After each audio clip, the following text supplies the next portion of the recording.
Hai sobat, kita pasti sering menggunakan gadget, entah itu laptop, PC, atau smartphone.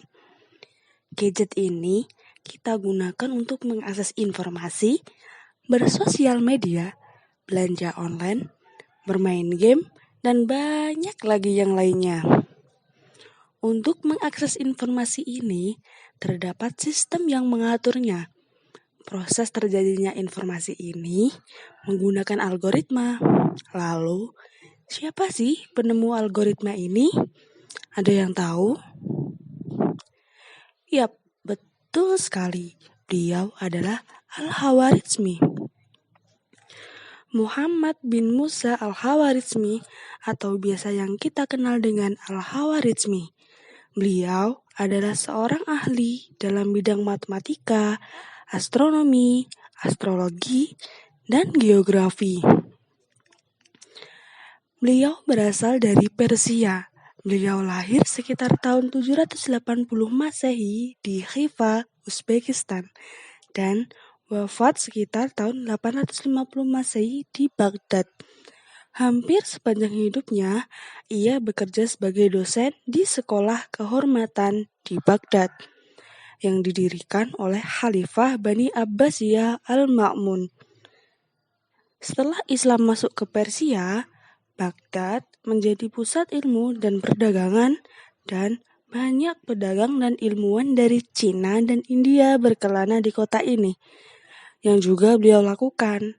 Beliau belajar di sini, yang dipelajari yaitu ilmu alam dan matematika, termasuk mempelajari terjemahan manuskrip Sanskerta dan Yunani. Banyak penemuan dan karya yang ditinggalkan oleh penemu aljabar Muslim, Al-Khawarizmi, dalam bidang sains khususnya matematika.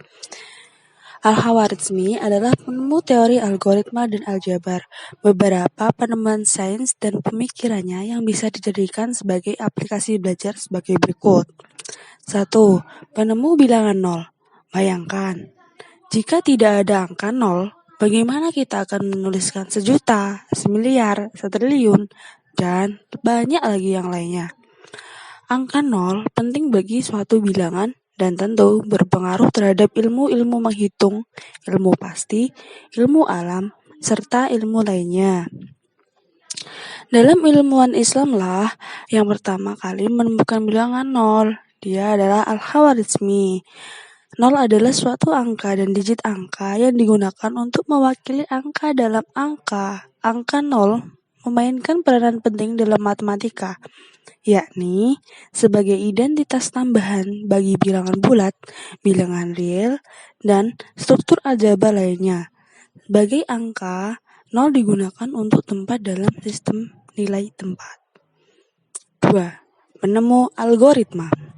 Kata algoritma berasal dari latinisasi nama Al-Khawarizmi, sebagaimana tercantum dalam terjemahan karyanya dalam bahasa Latin di abad ke-12, yakni Algoritmi de Nomuro Indorum. Awalnya, kata algoritma adalah istilah yang merujuk pada aturan-aturan sistematis yang menyelesaikan persoalan menggunakan bilangan numerik Arab yang sebenarnya dari India. Selanjutnya, pada abad ke-18, istilah ini berkembang menjadi algoritma yang mencakup semua prosedur atau urutan langkah yang jelas diperlukan untuk menyelesaikan suatu permasalahan. 3. Penemu aljabar. Al-Khawarizmi menemukan aljabar dalam kitab yang telah diciptakannya. Beliau menyelesaikan persamaan linear dan kuadrat dengan menyederhanakan persamaan menjadi salah satu dari 6 bentuk standar. Dengan membagi koefisien dari kuadrat dan menggunakan dua operasi, yakni aljabar atau pemulihan atau pelengkapan dan al-muqabalah atau penyeimbangan. Aljabar adalah proses memindahkan unit negatif akar dan kuadrat dari notasi dengan menggunakan nilai yang sama di kedua sisi. 4. Rekonstruksi planetarium. Peta abad ke-15 berdasarkan Ptolemus adalah sebagai perbandingan.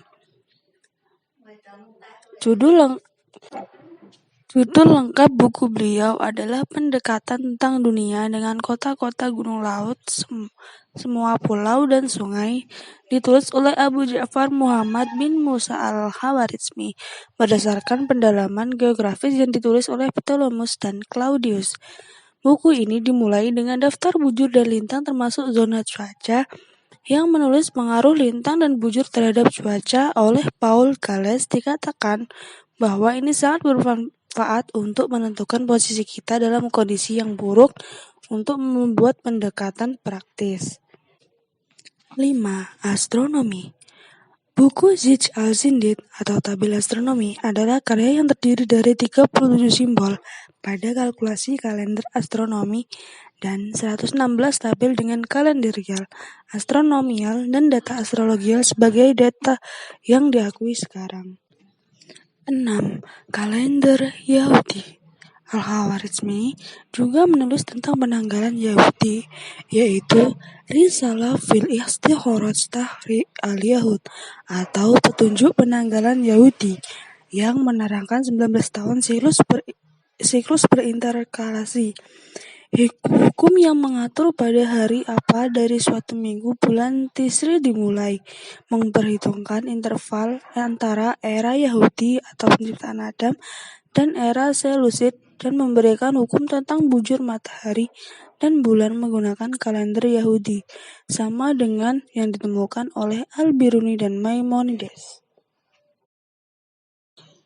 Dari kisah hidup Al-Khawarizmi tersebut, kita dapat belajar satu hal penting, yaitu karya.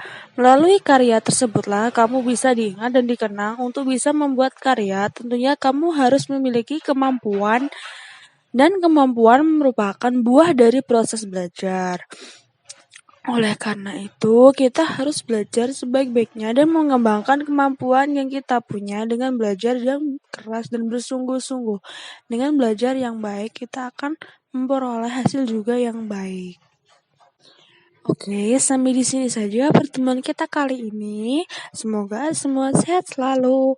Tetap ingat pesan ibu, jaga jarak, cuci tangan, dan pakai masker. Semoga sehat selalu. Sampai jumpa.